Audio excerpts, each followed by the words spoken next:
are feeding cattle today. As far as our winter storm went, they wasn't no winter storm. It never really got cold enough. We got 4 rain, which is a lot better than snow and ice, but more what we didn't need. But y'all can tell it's been a mess. I'm gonna get in this new haul and I got it running, warmed up. It was really cold this morning. It's the coldest morning we've had since that system come through. Now the temperature has fallen behind it and dropped. It was down in the 20s this morning. Everything froze up really good.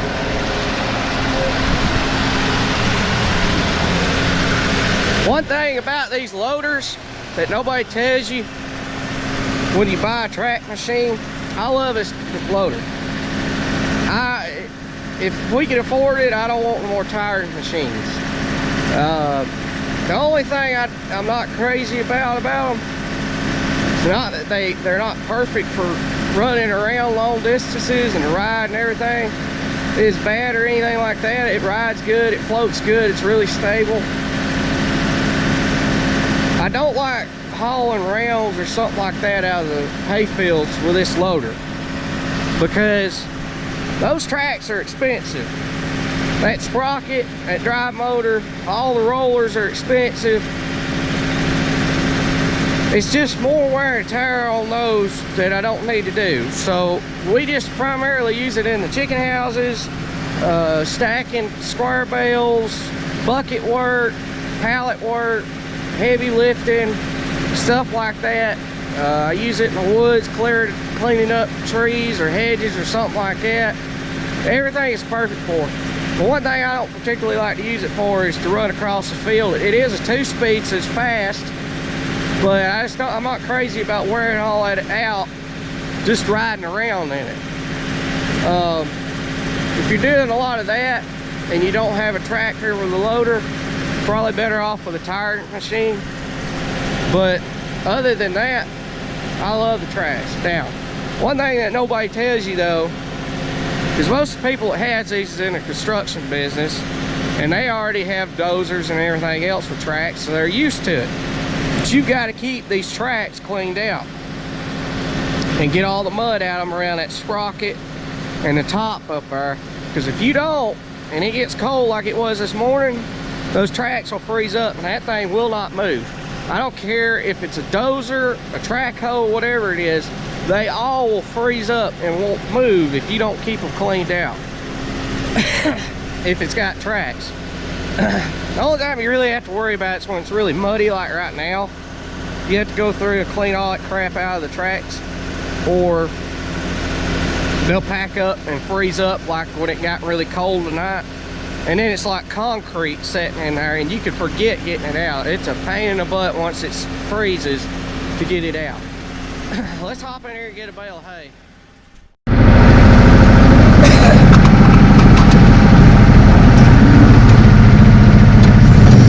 Nice having this cam, I'll tell you that, versus that case. I got spoiled this cam.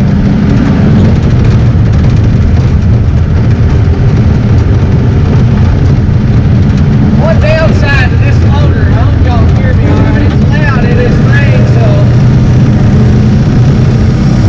just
There's Jenny. Hey, Jen.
So the other day, I got a funny comment I gotta tell you all about.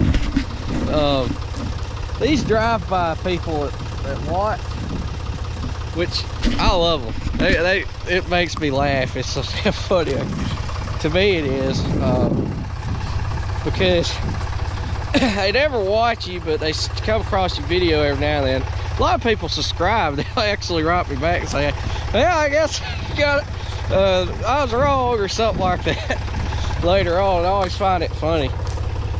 But I had somebody write me the other day. I don't remember if I answered them back or not. But I had somebody write me don't watch the other day when we was feeding cattle off the truck. And that tore people all to pieces, that video did, us doing that for some reason. I guess people just don't understand the situations we're in. Even though if you watch all the time and been watching for a while, you understand why we do the things we do. But this guy wrote me, he said, "You need a tractor. I bought one, it's the best thing, money I ever spent. You go get you a tractor." I don't even remember if I wrote him back or not, but I hated to tell him I had 5. With 2 skid steers too.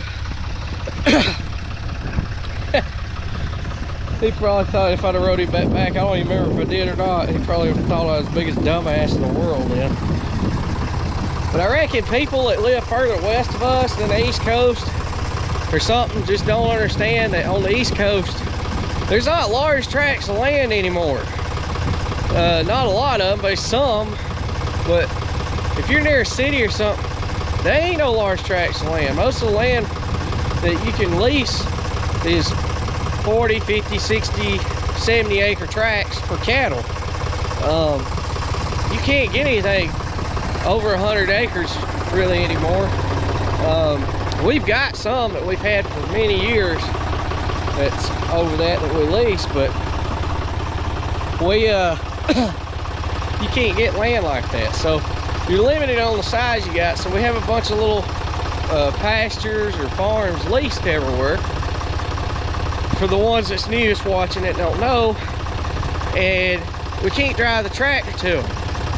they may be 45 minutes in a truck ride away from us. And we've got several farms scattered everywhere, a lot. And the quickest way to get to them is in a truck. I can't afford,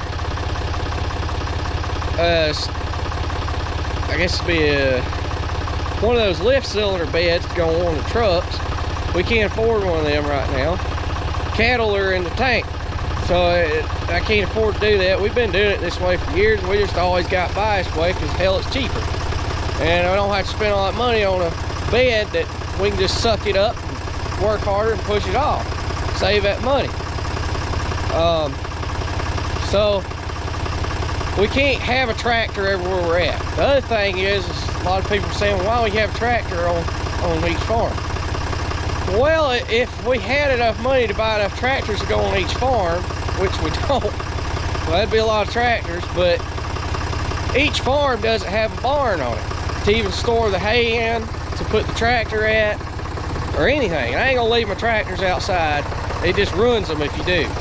You want to kill a tractor in a heartbeat, you just park it outside for a while. They just start falling apart. Equipment in general is that way, but like here, I've got a barn, so I've got the duets here to feed with.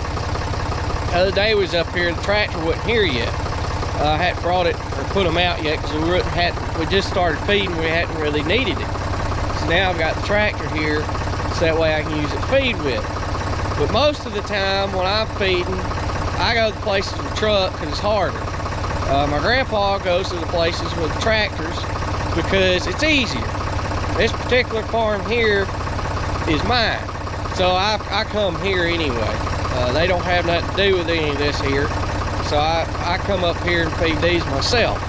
But the other places that we can use a tractor, the easier places, my grandpa goes to them because he's older and it's easier on him. Or the larger farms where we just set hay out with the tractors and we don't put it out with the trucks, several bales. He goes to them. I don't show them very often because I don't, that's not my, I guess you could say, route. Me and Daddy, a lot of days will go together. Some days we split up. My grandpa generally goes to the places he goes to every day on his own. And he runs the tractors and whatnot, and just takes his time and takes it easy. And he gets the job done. So hopefully that sheds a little light on why we do what we do. But I know a lot of people were confused about that, but here we don't have the large tracts of land where we can just keep the equipment on one place and just go to two places, two farms with a lot of cows turning out on one farm and feed. We don't have that luxury. We have to run place to place to place here on the East Coast. As far as the cattle market goes, I was talking about that a few minutes ago, it ain't worth the shit. Time you count your costs for your hay, God help if you got equipment loans or anything like that, and trying to make money on cattle, you breaking even if you're doing that the way they are right now on selling calves and having brood calves. Feeder cattle, you make a little bit of money on them right now. They're even getting where it's hard to make money on them. If these boys out on the western side of the country was taking what we are on the eastern side of the country, there'd be a huge changes going on in the beef industry. I'll say that. Until, I know a lot of my foreign friends don't like it when I say this, but I'm an American, so I'm looking out for my people and me. Until we stop letting all this foreign beef in here at the rate we're letting it in here, our markets ain't going up. I hate to tell people that. If you had cattle next year because of the droughts, people sold off, you may see a spike in them. These calves going to feed and everything, you ain't gonna see no giant spike in calves. I hate to tell you, because the more we need meat, they just keep letting more in here, and it keeps driving our price to shit. And with all the input costs that we've got, that we have to deal with here and every damn thing else, we ain't gonna see no good cattle prices or make any money. It takes X amount of dollars to make a living in the cattle business, and right now you getting basically what you putting in out of it. There's a little bit to be made, but hell ain't enough to even do anything. You sure as hell ain't gonna be going and buying no new equipment, I'll tell you that right now. the way cattle's doing, these boys is in the ag and the farm machinery business. I pity them this year coming up, this spring and everything. Anybody in the cattle business, or even, I don't know how the grain's gonna be or what it's looking like. I know a lot of them made decent money, made a little money this year, so they're looking to buy equipment. They've already been hurt. Two tractor ranges that range from 70-something horse to 150 horse. That market is going to be crap coming up, I think. I think them guys are going to take a hit. Hay business guys, because the cattle business is just terrible. And the grain really ain't doing no good. I mean, it's better than it was right now, but it still ain't great. The equipment company's about to have a pretty bad year. I think you're gonna see this equipment price go down after this upcoming year big time, because it's going way up. People just can't afford them. If they sit there, you'll see a big difference. If you can't pay for them, what good is it? You're just spinning yourself in a hole. Alright, let's go back to the barn. Yeah, I've got to fix my electric fence. One of the electric wires got wrapped up, messed up. Probably a bear run through it or chased a deer through it or something caused it. On that side of where it happens all the time. Yes, we've got bears here, black bears. And they are here on this farm, I know for a fact. I've got them on my deer cameras several times. Ate my darn corn. I keep messing up my feeders and everything. It's aggravating. Darn devils. But they mess up this electric fence and them darn things get hung up in it. I go and fix the thing. I hate electric fence. I don't know if I've ever mentioned it before or not. This here's the only farm that we've got with electric fence. And it's mine, and it was like that when I leased the place, and it's probably, I'd say there's anywhere from a third to half of it, nearly half the fence on the place is electric, and the rest of it's got a real barbed wire fence on it.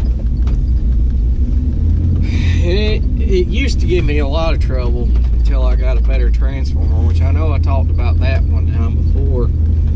We actually had at home, the place had a transformer here on it, and I just always used it, and it kept giving me trouble all the time. And I finally got aggravated, and we had an old one at home that we bought back in the 90s, I think it was. Daddy got it, and it was one of the good ones. It was one of the kind that, let's just say, if you touched it, you went numb and you didn't move none, and it's still that way. I don't know how many volts it has. I know my little tractor supply meter I've got that goes to 7,000 volts, it tacks that sucker out. And bright too. It's got little light bulbs that light up with a resistor to tell you how many volts is on it. It lights that sucker up like bing, bing. I don't know, because with if you've never dealt with an electric fence, they pulsate. They'll flash. They don't constantly keep a steady voltage on them unless you straight wire them to your electric. But if you actually have a transformer, they pulsate and they'll click. And when that clicking changes, you can about tell when something's on the fence. The other day I come up here and had to turn it off. I walked in there next to the transformer because I was close to it to turn it off so I could go through the fence. And I heard it clicking a little different. This one's got so much volts on it, even if the fence is down, unless it's just flat broke, it's constantly got voltage on it pretty good. And turn that thing off, and it'll light you up even when it's not working right. But I knew then it was something wrong. And I was hauling cattle that day out here. I didn't have time to fool with it, but I knew it still had juice on it good enough to keep them in. So I come back today and checked into it. Daddy's up there now. He's with me. And he said it wrapped up short and it was grounded out. Dad don't like electric fences. He's scared to death of them. He got shocked a time or two. He got hit by lightning once. When he was a kid, he was crawling over a gate. Lightning hit the gate and then it knocked him plumb out. They all thought he was going to die. He always told me though, he said the funny thing was, he said when I woke up, he said I've never been so more relaxed in my entire life. I guess it's good shock therapy. But alright, let's go see about his fence. That hussy right there, that black cow, been a bad cow. She done been out today. We's up there gonna fix that electric fence. We got it fixed. I didn't have time to record nothing. We got a phone call. This hussy was out. She's going right back over there where she got out. Trying to get these things fed. Oh Lord.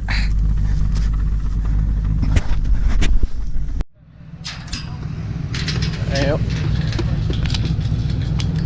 Oh.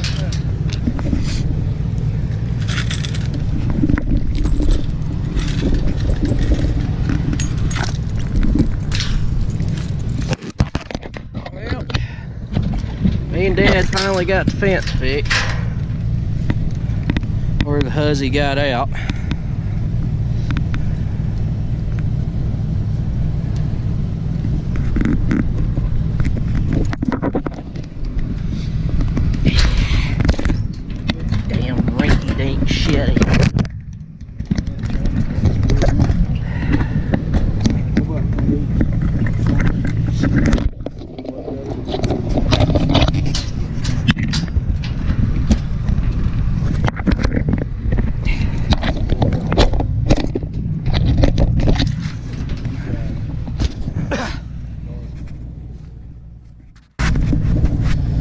Well, we finally got the fence fixed.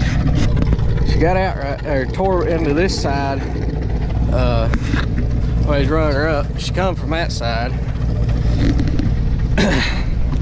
We finally got her hauled across the road. Had to move her back across the road. She had a calf. Got this where she tore in fixed. We're headed home. Yeah, I see them coming. Flying everywhere. Thanks for watching. Please comment, rate, subscribe.